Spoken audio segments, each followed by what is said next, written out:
Assalamualaikum warahmatullahi wabarakatuh. Nama saya Ahmad Sarif. Saya merupakan mahasiswa PPG kategori pertama tahun 2022 di LPTK Universitas Sriwijaya Palembang. Tempat mengajar saya di SMA Negeri 5 Lubuk Linggau. Saya mengajar pada materi ekonomi.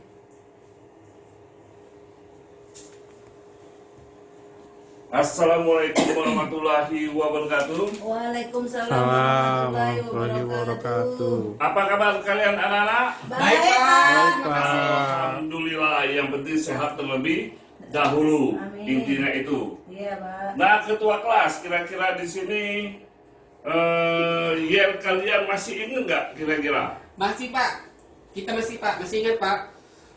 SMA Negeri 5, yes, yes, yes. Nah, tetap semangat ya. Oke.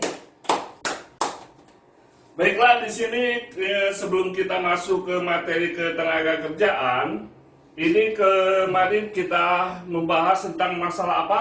Ada yang masih ingat? Saya Pak, Ya, Pak ini uji tentang distribusi pendapatan. tentang distribusi pendapatan. Nah, dalam distribusi pendapatan itu ada yang bisa mengartikannya? Saya, Pak. Pendapatan distribusi itu, Pak, masuk dalam pendapatan nasional, Pak. Iya, benar sekali. Nah, itu materi kita yang kemarin. Sekarang kita masuk ke ketenaga kerjaan. Oke, Pak. Nah, sekarang untuk materi ketenaga kerjaan, kalau kalian perhatikan di sini ketenaga kerjaan, ada yang masih tahu arti daripada tenaga kerja. Kalau kita bentuk, kita hapuskan ke dan an-nya. Iya, Pak. Tenaga kerja, ada yang bisa memaknainya tenaga kerja apa? Orang yang bekerja, Pak. Iya, orang yang bekerja. Ada lagi yang lain? Saya Pak, Iya. tenaga kerja itu orang yang masuk dalam usia kerja Pak. Iya, benar semuanya. Nanti Bapak jelaskan lagi di materi pengertian. Nah, di sini judul kita adalah masalah ketenaga kerjaan. Jadi kalian yang menjawab tadi sudah benar semua. Nah, di sini ada yang Bapak jelaskan sedikit tentang peta konsep ya. Jadi peta konsep di sini ketenaga kerjaan itu dalam bentuk pengertian ketenaga kerjaan, jenis-jenis tenaga kerja, masalah ketenaga kerjaan, kemudian upaya meningkatkan kualitas tenaga kerja, lalu di sini sistem upah dan pengangguran. Iya, Pak. Nah, inilah yang nanti kita bahas keseluruhannya. Nah, tapi di Maaf Pak, sini misi sebentar Pak. Mau ke Iya. belakang sebentar ya Pak ya. iya, silakan uji. 5 menit ya uji. Iya Pak. Nah, di sini pengertian daripada kita masuk pada pengertian ketenaga kerjaan. Nah, di sini ada namanya tujuan daripada Bapak membuat pembelajaran tentang tenaga kerja ini adalah dengan mempelajari bab ini Anda diharapkan mampu. Pertama itu adalah menjelaskan pengertian daripada ketenaga kerjaan, lalu ada lagi kesempatan kerja, tenaga kerja, dan angkatan kerja. Iya, Pak. Nah, ini lalu untuk urutan keduanya, nanti bisa tujuan dari pembelajaran ini adalah menjelaskan cara meningkatkan kualitas tenaga kerja. Lalu selanjutnya di sini menjelaskan sistem pengupahan dan pengkajian yang berlaku di Indonesia.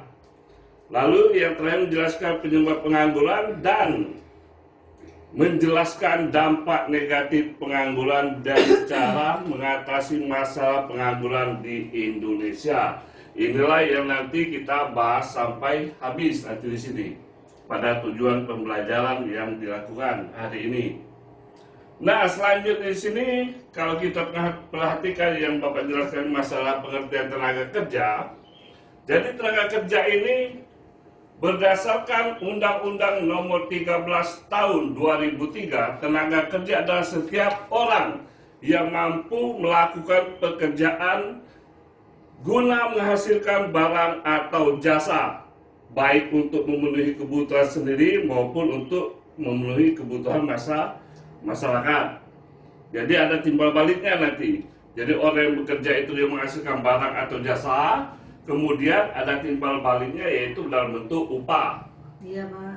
Nah, kemudian selanjutnya di sini tenaga kerja yaitu penduduk. Yaitu penduduk yang dianggap sanggup bekerja bila ada permintaan kerja atau lowongan daripada pekerjaan. Biasanya perusahaan kalau membuka usaha baru di situ, maka dia akan pasti membutuhkan daripada karyawan. Mereka adalah penduduk yang berusia 15 tahun sampai dengan 64 tahun. Itulah disebut sebagai tenaga kerja. Jadi umur-umur yang efektif atau yang memang digunakan itu adalah 15 sampai 64 tahun.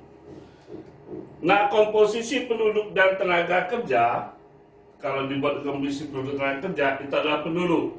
Nah, penduduk ini ada yang bisa memahami makna arti daripada penduduk. Saya Pak, coba Pak. Ya, uji. Penduduk kalau menurut saya itu sekelompok manusia yang bertempat di suatu daerah, tempat tinggal dalam jangka waktu yang lama Pak. Benar. Jadi penduduk itu adalah seseorang atau warga yang tinggal lebih daripada 1 tahun di suatu tempat. Itulah disebut sebagai namanya penduduk. Jadi kalau bukan penduduk sudah tahu kan, pasti dia itu hanya mampir sebentar kemudian dia keluar lagi. Itulah namanya penduduk asing biasanya kan, untuk para wisata dan lain sebagainya. Kalau penduduk itu mereka berniat untuk bertempat tinggal. Itu disebut dalam namanya penduduk. Nah, kemudian ada lagi penduduk usia kerja. Nah, ada yang tahu masalah penduduk usia kerja ini kisaran berapa sampai dan berapa? Saya, Pak. Ya, 17 sampai 35 tahun, Pak. 17 sampai 35 tahun. Ada lagi pendapat yang lain? Saya Pak, coba Pak. Iya. 14 sampai dengan 65 tahun Pak. Iya, semuanya benar ya. Jadi di sini kalau kita masukkan memang dalam usia kerja yang efektif itu adalah 15 sampai dengan 64 tahun. Jadi di bawah itu mereka bukan di bawah 15 tahun, berarti mereka itu bukan lagi yang namanya usia kerja, dan di atas 64 tahun bukan lagi termasuk dalam bentuk usia kerja. Nah, lalu selanjutnya ada penduduk di luar usia kerja. Apa maksud daripada penduduk di luar usia kerja? Ada yang tahu? Saya Pak. Iya? Penduduk di luar usia kerja itu seperti kayak pensiunan itu Pak. Nah, Gitu, iya, seperti pensiunan ya. Nah, itu penduduk di luar usia kerja. Begitu juga yang di bawahnya tadi, yang masih sekolah dan lain sebagainya, itu di luar usia kerja. Nah, selanjutnya di sini ada namanya angkatan kerja. Nah, angkatan kerja ini adalah masuk dalam umur tadi, umur 15 sampai dengan 64 tahun. Walaupun dia nganggur, walaupun dia setengah nganggur, walaupun dia bekerja, itu semuanya dimaksudkan adalah angkatan kerja termasuk. Jadi semua masyarakat yang umurnya 15 sampai 64 tahun. Nah, selanjutnya di sini ada juga bukan angkatan kerja. Jadi di sini bukan angkatan kerja itu di mana anak-anak yang masih sekolah atau mahasiswa itu walaupun umurnya sudah masuk, tapi dia termasuk bukan angkatan kerja karena dia masih sekolah atau masih kuliah. Nah, selanjutnya di sini ada yang namanya menganggur. Menganggur itu orang yang tidak bekerja atau sedang mencari pekerjaan, benar sekali. Jadi mereka itu menganggur itu sedang mencari pekerjaan atau memang belum bekerja sama sekali, itu disebut sebagai menganggur. Nah, lalu yang bekerja sudah jelas kurasakan.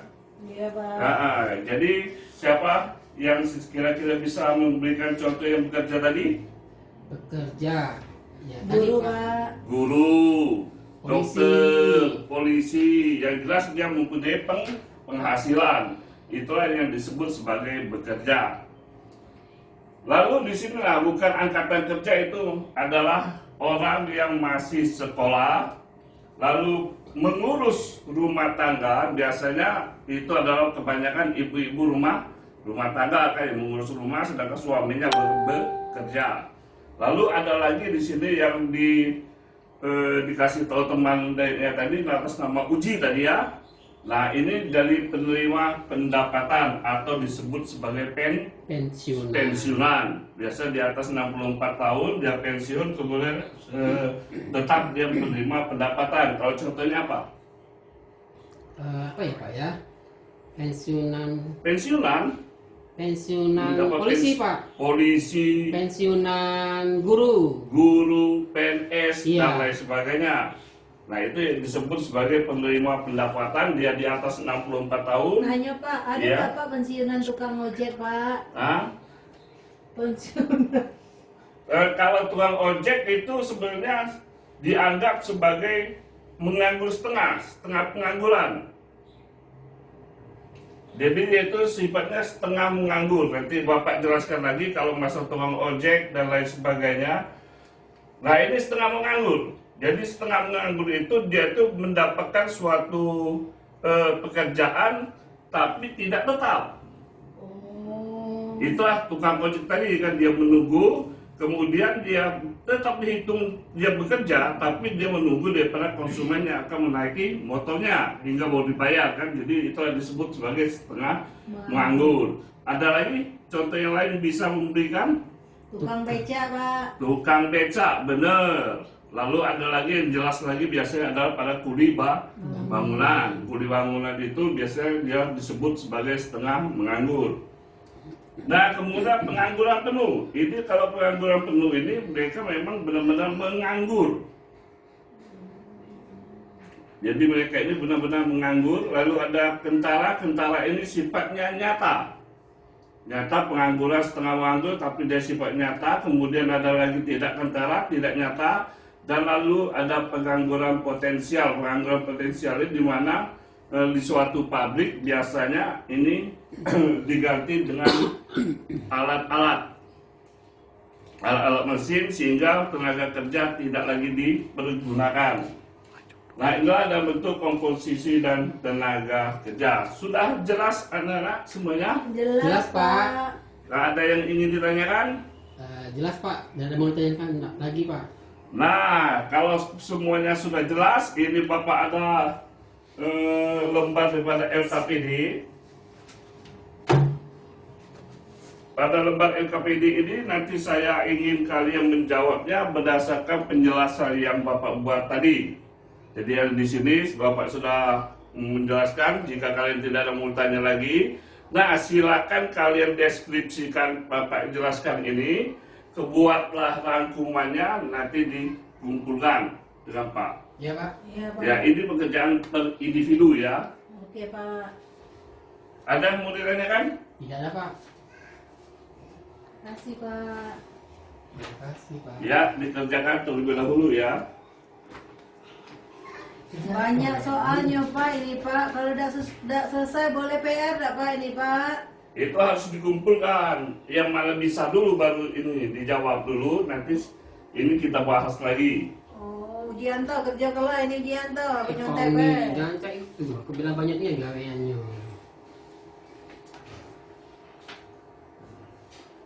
Pak ini harus dikumpul hari ini lah ya Pak ya. Dia harus dikumpulkan hari ini. Dari penjelasan Bapak ini yang diambil tadi. Kalian kan bilangnya sudah ngerti tadi. Boleh buka Google Pak. Boleh. Alat apa saja bisa kalian buat. Tapi buatlah dalam bentuk rangkuman. Oke. Susah-susah nian Pak soalnya Pak. Jawab lah Uji.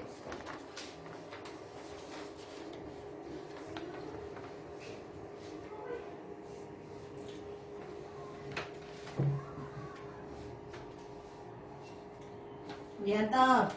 Gawe kan tugas aku nih. Nggak usah ribut ya. 5 menit lagi selesai kita. Ini kita ini ya. Oke, ganti kita nak kemana nih? Istirahat nih. Iya udah usah kerja kok Pak ini. Iya baik. Uji. Ya Pak. Jangan ribut Uji. Ya Pak.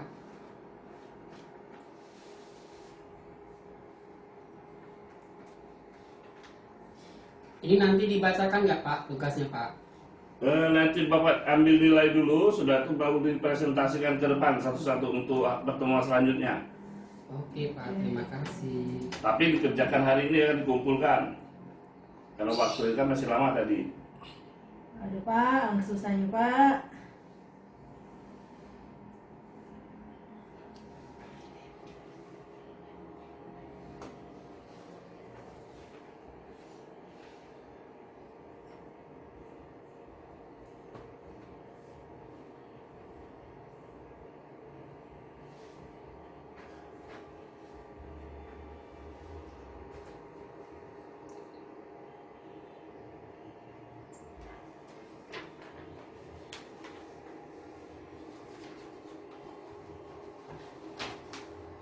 Mana HP lah ini? Pinjam lah ini.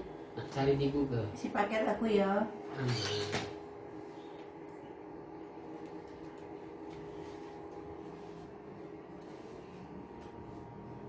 Nah, ini Nala ini ada di sini Nala ini. Kau tulis ke punya aku ya. Iya, janganlah kerja sendiri-sendiri. Kata bapak tadi kan kerjanya sendiri-sendiri. Kerja sendiri-sendiri, jangan sering yang sama. Dia pinjam HP aku Pak, ya wajar dia nulis punya aku.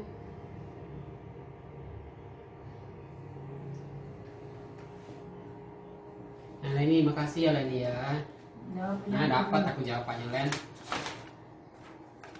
Nah, nomor 5 dapat aku jawabannya, ada tadi di Google tadi. Iyalah, punya saya bela kalau saya itu.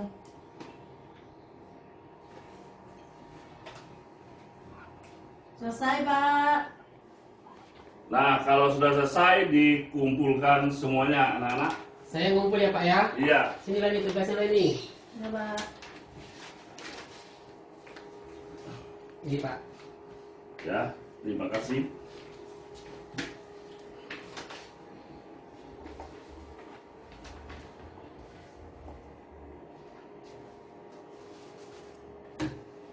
Ini nanti Bapak koleksi dulu ya. Nanti minggu depan pertemuan selanjutnya nanti Bapak bagikan kembali.